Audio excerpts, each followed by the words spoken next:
ناکۆکیەکی نوێ دەکەوێتە نێوان ئەنقەرە و دیمەشق. ئەمریکا و ئەوروپا بەبێ تورکیا تاوتوێی ڕەوشی سووریا دەکەن. ئەحمەد شەرحیش بۆچی دەچێتە ئەنقەرە.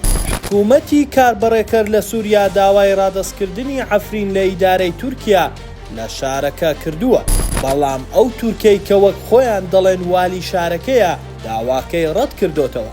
ڕاشی گەیاندووە ئامادەنین ئێستا بەڕێوەبردننی شارەکە بدەنەوە دەسەڵاتی نوێی دیمەشق.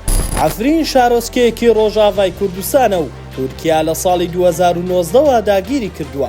ئێستا خوێندن و بەڕێوەبردن و دراوی تورکی و ئاڵای تورکیای تێدا بەرز کراوەتەوە.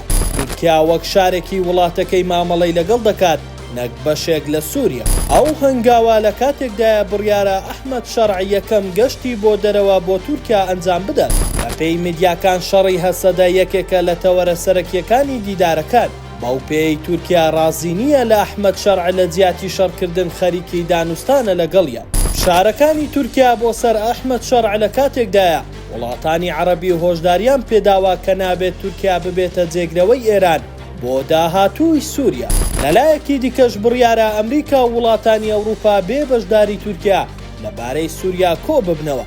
هەریەک لە ئەمریکا و فەڕەنسا و ئەڵمانیا بەڕەسمی دژی هێرشەکانی تورکیا هاتوونەتە دەنگ. بەپێی چەند سەرچاوەیەکیش ئەگەر تورکیا نەچێتە ژێرباری ئاگربەست، ئەگەری بەکارهێنانی کارتی ئەنجومەنی ئاسایشی نێودەوڵەتی هەیە. بە جۆرێک چۆن لە سەرەتای نەوەتەکان دژی ڕژێمی بەعەس ئەنجومەنی ئاسایش ناوچەی دژەفرینی لە هەرێمی کوردستان ڕاگەیاند. بە هەمان شێوە لە ڕۆژ ئاواژ ناوچەی دژەفرین بۆ ڕێگری لە هێرشی تورکیا دابمەزرێنرێت.